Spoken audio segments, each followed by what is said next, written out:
मरहबा collection mall, readymade कपड़ों का भरपूर खजाना। Jeans pant, T shirt, cargo pant, night pant, बच्चे और बच्चियों के लिए अच्छे खूबसूरत और उम्दा ड्रेस। पता याद रखें, जमुर हाई स्कूल मेन रोड, जैतून हजीन मस्जिद के पास, मालदा चौक, मालेगांव। देखिए, मालेगांव महात्मा गांधी विद्या मंदिर, ये जो एक मालेगांव की बहुत बड़ी संस्था है, मालेगांव की नहीं, नासिक जिले की एक बहुत बड़ी संस्था है।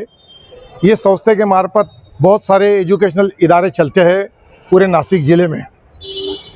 ये जो संस्था है, इनके एक स्कूल में एक जो टीचर है जिसका नाम है विलास दिगंबर पगार, इन्होंने एक फरियाद दाखिल की है मालेगांव कैंप पुलिस चौकी में, पुलिस स्टेशन में।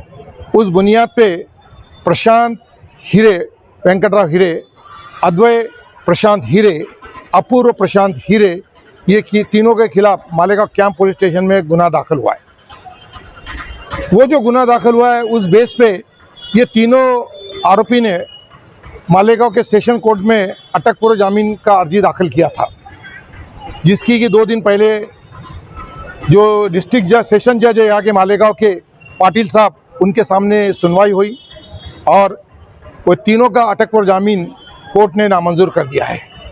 इस केस की हकीकत जो है वो मैं आपको मुख्तसर में बताना चाहता हूँ कि जो विलास पगार है, इन्होंने ऐसी फिरियाद दी है कि उन्होंने वेंकटेश कोऑपरेटिव बैंक, जिसके डायरेक्टर ये तीनों लोग हैं, ये आरोपी, ये विलास पगार ने 7 लाख रुपया वेंकटेश कोऑपरेटिव बैंक से लोन लिया था और वो लोन का हफ्ता वो बराबर फेड रहा था। उसने इंक्वायरी करने वेंकटेश कोऑपरेटिव बैंक में गया कि भाई कितना लोन अमाउंट बाकी है। उस टाइम उसको मालूम पड़ा कि उसका एक दूसरा भी लोन अकाउंट है। उसने जब उसकी तहकीकात की तो उसको मालूम पड़ा कि भाई उसकी बोगस दस्तखत करके एक 14 लाख का बोगस लोन अकाउंट तैयार किया गया था और वो लोन के लिए कोई भी प्रॉपर्टी मॉर्गेज की गई नहीं थी और वो 14 लाख का जो दूसरा बोगस लोन अकाउंट था, उसमें से जो अमाउंट था, लोन अमाउंट, वो 2 लोगों के नाम पे ट्रांसफ़र करा गया। उसमें से वो अमाउंट जो संस्था का जो अकाउंट है, उसमें वो अमाउंट ट्रांसफ़र हुआ और उसमें से ये लोगों ने इसका बड़ा अपहार किया है।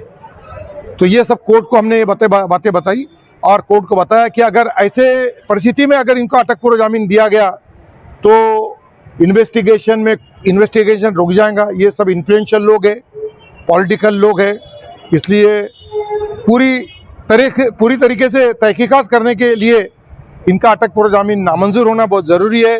ये एक इकोनॉमिक ऑफेंस है, ये इकोनॉमिक मर्डर है। कोर्ट को ये बताते हुए कोर्ट ने हमारी दलील एक्सेप्ट करते हुए ये तीनों का अटक पूर्व जामीन आज नामंजूर कर दिया है।